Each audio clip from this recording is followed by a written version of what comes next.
Some time ایک چیخ بھی نکل جاتی ہے خرگوش کی، اور ود ان اے منٹ یا ود ان 2 منٹس، یعنی 2-3 منٹ یا 4 منٹ کے اندر اندر خرگوش ایکسپائر ہو جاتا ہے۔ تو یہ وہی کنڈیشن ہوتی ہے کہ خرگوش کے پھیپھڑے اتنے زیادہ ڈیمیج ہو جاتے ہیں کہ وہاں سے خرگوش کو مکمل طور سے سانس نہیں آ رہی ہوتی، پراپر سی طریقے سے جسم کو آکسیجن نہیں مل رہی ہوتی ہے، تو وہاں سے جو ہے ایک دم سے ان کی موت ہو جاتی ہے۔ گو کہ اس طرح کی کنڈیشن میں کوئی علامت سامنے نہیں آتی تو فارمر کچھ کر ہی نہیں پاتا، یعنی فارمر کی آنکھیں جو ہے وہ خرگوش کا جو بیہیویئر ہوتا ہے، بیماری میں ایک الگ طریقے سے بیہیویئر ہوتا ہے، اور ہر بیماری میں اس کی جو علامتیں ہوتی ہیں وہ مختلف ہوتی ہیں۔ تو جو ریبٹ کا فلو ہے، تو جیسے کہ اگر وہ کھانس رہا ہے، وہ چھینک رہا ہے، تو سمجھ لیں کہ یہ بیماری کی وہ ابتدائی کنڈیشن ہے کہ جس میں ایک دم سے کبھی بھی ریبٹ ایکسپائر نہیں ہوتا۔ یہ آپ کو کم از کم 20-25 دن تک کا ٹائم دے دے گا، شاید مہینے تک کا بھی ٹائم دے دے، شاید 10 دن کا ٹائم دے دے، ڈیپینڈ کرتا ہے کہ آپ کی خوراک اور ماحول کیسا ہے۔ تو بہرحال اگر تو فرض کریں یہ انفیکشن آپ کو نظر آ جائے، سب سے پہلے بات تو یہ کہ کوشش کریں کہ خرگوش کے ماحول کو اور خوراک کو بہتر بنائیں، اور ساتھ میں اگر کوئی طاقت والی ادویات ہوں تو وہ لازمی استعمال کریں کہ اس کا اپنا جو مدافعتی نظام ہے وہ اٹھے اور اس بیماری کو کنٹرول کر سکے۔ یہ سب سے دیسی، سب سے آسان، سب سے سمجھ لیں کہ ایک محفوظ ترین طریقہ ہے۔ نمبر 2 طریقہ کہ آپ کو لگتا ہے کہ اگر فرض کریں آپ اس کو ہیلپ نہیں کرتے، کوئی اور دوائی نہیں دیتے، تو خرگوش نے لازمی پھر ڈسٹرب ہو جانا ہے، لازمی اس نے خراب ہو جانا ہے۔ تو ایسے میں پھر کچھ اینٹی بائیوٹک کا استعمال کی جاتی ہے۔ اینٹی بائیوٹک میں ہمارے پاس سب سے پہلا جو آپشن ہوتا ہے وہ انروفلوکسسین کا ہوتا ہے۔ انروفلوکسسین انجیکشن فارم میں عمومی طور پہ استعمال ہوتا ہے، اور اس کی جو ڈوز ہوتی ہے تو وہ 20 سے 30 ملی گرام پر کلو کے حساب سے استعمال کرنی چاہیے۔ مثال کے طور پہ اگر 3 کلو ریبٹ ہوگا اور فرض کریں آپ اس کو ڈوز دے رہے ہیں جو ہے 20 ملی گرام کے اعتبار سے، تو 3 کلو ریبٹ کو یہ ٹوٹل 60 ملی گرام جو ہے وہ ڈوز کم از کم چاہیے ہوتی ہے۔ اور عمومی طور پہ جو ادویات آتی ہیں مارکیٹ میں تو یہ 10% کے حساب سے آتی ہیں۔ 10% کے حساب سے مطلب یہ ہے کہ اس کے 1 سی سی یا 1 ایم ایل میں، سی سی اور ایم ایل جو ہے یہ ایک ہی چیز ہوتی ہے، یعنی سیم کوانٹیٹی کو کہا جاتا ہے۔ تو 1 سی سی میں عمومی طور پہ 10% کے حساب سے 100 ملی گرام ہوتے ہیں۔ اس کا مطلب کہ اگر میں جو ہے 3 کلو والے ریبٹ کو ڈوز دوں گا تو میں 0.6 دوں گا۔ 0.6 کا مطلب کہ 60 ملی گرام، اگر تو 1 کلو کا ریبٹ ہو تو 0.2، یعنی پر کے جی 0.2 کے حساب سے کیلکولیشن آپ نے بنانی ہوتی ہیں۔ اس لحاظ سے آپ نے اینٹی بائیوٹک کا استعمال کرنا ہوتا ہے۔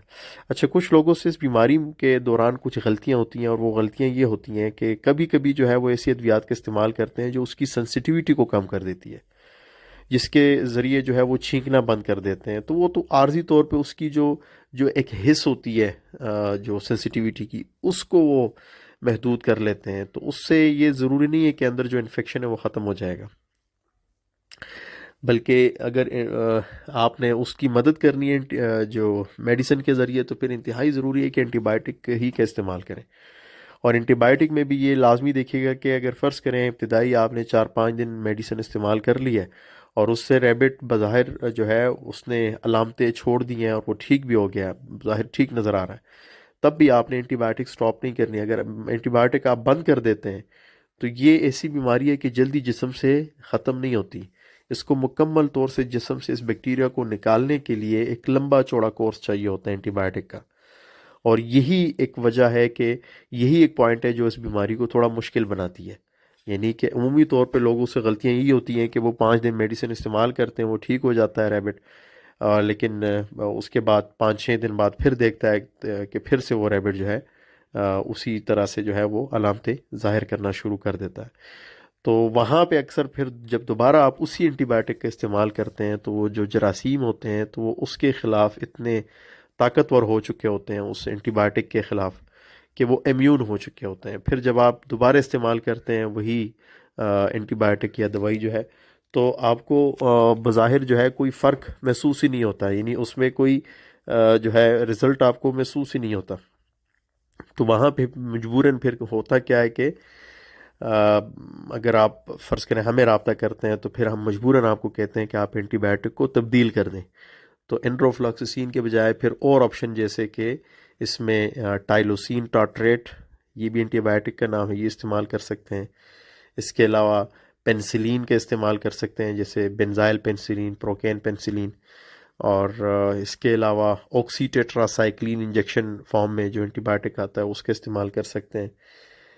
اس کے علاوہ ایک دوسرا اینٹی بائیوٹک ہے جس کو فلورفینیکول بولتے ہیں، اس کا بھی استعمال کر سکتے ہیں. جینٹامائسین کا استعمال کر سکتے ہیں. یہ ورائٹی ہے. تو بہرحال عمومی طور پہ آپ کے پاس ایک آدھ اینٹی بائیوٹک فارم پہ اگر پڑا ہے تو اسی سے یہ ٹریٹ ہو جاتا ہے. لیکن اگر آپ صحیح طریقے سے اس کا کورس کرواتے ہیں، وہاں پہ یہ مسائل ہوتے ہیں، یہ ریزسٹنس شروع ہو جاتا ہے اینٹی بائیوٹک یہ اس کی طرف سے، بیماری کی طرف سے، کہ جہاں پہ ادھورا کورس ہوتا ہے. ادھورا کورس بیماری کو اور زیادہ شدت سے اٹھنے کا موقع دیتا ہے. تو کوشش کریں کہ جب بھی آپ کوئی کورس کروائیں تو کم از کم منیمم سے منیمم بھی ہو تو 18 سے 20 دن جو ہے اس میڈیسن کو لازمی کنٹینیو رکھیں، انروفلاکسسین کو.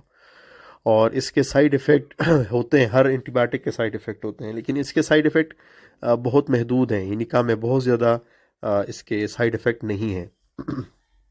ہاں البتہ جو باقی کچھ اینٹی بائیوٹک ہیں اس کے سائیڈ ایفیکٹ کافی زیادہ ہوتے ہیں. اور سائیڈ ایفیکٹ کو آپ ایسے ہی کم کر سکتے ہیں، یعنی کہ یہ اچھے جراثیموں برے جراثیم کے ساتھ اچھے جراثیم کو مار دیتا ہے، جس کی وجہ سے سب سے پہلے خرگوش کا ہاضمہ متاثر ہوتا ہے. یعنی اچھے جراثیم کی بنیاد پہ ان کی خوراک کی ڈائجیشن ہوتی ہے، پراپر فرمنٹیشن ہوتی ہے. تو جب وہ نہیں ہوتی تو پراپر ہاضمے سے متعلق جو ہے مسائل شروع ہو جاتے ہیں. تو کوشش کریں کہ جب بھی آپ اینٹی بائیوٹک کا استعمال کریں تو اس پیریڈ میں چارے کا بہت زیادہ استعمال کروائیں. یعنی چارہ واحد ایسی خوراک ہے جس کے ذریعے جو اچھے جراثیم ہیں یہ بہت تیزی سے پھر واپس پھلتے پھولتے ہیں. جیسے انسانوں میں اگر کوئی ہاضمے سے متعلق مسئلہ ہو تو کیا کرتے ہیں، ہم دہی کھاتے ہیں. کیوں؟ دہی میں ایسے اچھے جراثیم موجود ہوتے ہیں جو ہمارے ہاضمے کو بہتر بناتے ہیں. تو ایسے ہی خرگوش کے لیے چارہ پھر زیادہ استعمال کروانا ریکمینڈڈ ہوتا ہے، ضروری ہوتا ہے. یا پھر اگر آپ کے پاس بیر کے پتے مل جائے تو یہ قدرتی پرو بایوٹکس کا کام کرتی ہیں. یعنی پرو بایوٹکس بیسیکلی اچھے جراثیموں کو کہا جاتا ہے جو ہاضمے میں کارآمد ثابت ہوتے ہیں. اچھا، یہی جراثیم یہ جو پیسچوریلا مالٹوسیڈا ہے تو یہ تو نسال ایریا میں جو سانس سے جڑے جو مسائل ہوتے ہیں عمومی طور پہ اس میں جو طریقہ، علامتیں، ٹریٹمنٹ، یہ ساری چیزیں اس پہ بات ہو گئی ہے. اگر تو یہی جراثیم جسم کے باقی حصے میں کسی جگہ پہ موجود ہے تو وہاں پہ بھی انفیکشن پیدا کر سکتا ہے، جو کہ ایک پھوڑے کی شکل میں ہوتا ہے. یعنی ایبسس ہوتا ہے جو پھوڑا سا نکل آتا ہے، جس سکن کے اوپر آپ دیکھتے ہیں کہ کافی بڑا اچھا خاصا پھوڑا بن جاتا ہے. ہماری جو ماضی کی ویڈیوز ہیں اس میں ہم دکھا رہے ہیں کہ کیسے مائنر سا چھوٹا سا آپریشن کر کے اس کو ایبسس کو، یعنی جو پھوڑا ہوتا ہے اس میں سے سارا پیپ نکال کے اس کو کس طریقے سے آپ ڈس انفیکٹ کر کے تو خرگوش کی اس جو ہے تکلیف کو دور کر سکتے ہیں، اس انفیکشن کو دور کر سکتے ہیں. تو بہرحال وہ ویڈیوز بھی آپ دیکھ سکتے ہیں. تو اس میں بھی جس طرح ایبسس بنتے ہیں تو ایبسس میں عمومی طور پہ جب بھی اس طرح بیکٹیریل انفیکشن ہو جس میں اس طرح پیپ پڑ جائے، رطوبت آ جائے، تو اس میں پینسلین بہت ہی اچھا رزلٹ دیتی ہے. پینسلین جو انجیکشن فارم میں ملتا ہے وہ بہت زیادہ اچھا رزلٹ دیتی ہے. اسی کا آپ استعمال کر کے اس کو مکمل طور سے ٹھیک کر سکتے ہیں. یا پھر جو ہیومن میڈیکل سٹور سے ایک برانڈ نیم کے ساتھ آتا ہے سیکاٹرن، وہ بھی بیسیکلی پاؤڈر فارم میں ہوتا ہے، وہ بھی آکسی ٹیٹراسائکلین ہے. تو جب بھی آپ اس کی مطلب مائنر آپریشن کر کے اس کے پیپ کو صاف کر دیں، سارا کچھ گند نکال دیں، تو اس کے بعد اس جگہ پہ جو ہے اس سیکاٹرن پاؤڈر کا استعمال کر سکتے ہیں. یا پھر اگر آپ کے پاس اسپرے فارم میں جس طرح جو بلو کلر کا اسپرے ہوتا ہے، جیسے او ٹی سی اسپرے آتا ہے، مختلف اسپرے آتے ہیں جو زخم کے اوپر استعمال ہوتے ہیں، تو وہ بھی استعمال کر سکتے ہیں. یا پھر پائیڈین وغیرہ بھی اس کو ڈس انفیکٹ کرنے کے لیے استعمال کیا جا سکتا ہے. تو مائنر کا کٹ اتنا چھوٹا لگائیں کہ کوشش کریں کہ اس کو جو ہے ٹانگے کی ضرورت ہی نہ ہو، یعنی وہ خود ہی آرام سے جو ہے واپس ٹھیک ہوئے. بہت مائنر سا کٹ لگانا ہوتا ہے.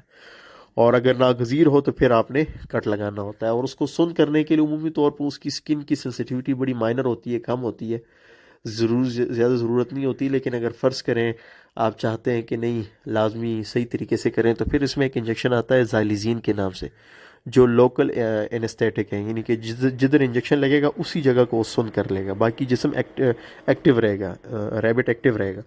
تو اس کا آپ استعمال کر کے تو اس کے ذریعے بھی مطلب آسانی سے یہ آپریشن آپ کر سکتے ہیں۔ تو اس میں آپ نے جو پینسلین گروپ کے میڈیسن ہے، اینٹی بائیوٹک ہیں، اس کا لازمی آپ نے استعمال کرنا ہے، اس سے کافی حد تک جو ہے وہ اچھے سے ٹھیک ہو جاتا ہے۔ اس میں بھی اس بات کا خیال رکھنا ہے کہ کتنا مناسب کورس آپ کروائیں کہ دوبارہ سے اس پھوڑے نکلنے کا سلسلہ جو ہے وہ نہ بن سکے۔ عمومی طور پہ اس میں بھی لوگ ایسے ہی کرتے ہیں کہ 1-2 دن اینٹی بائیوٹک دیتے ہیں، پھر سٹاپ کر دیتے ہیں، تو وہاں سے پھر اصل میں مسائل ہونا شروع ہو جاتے ہیں۔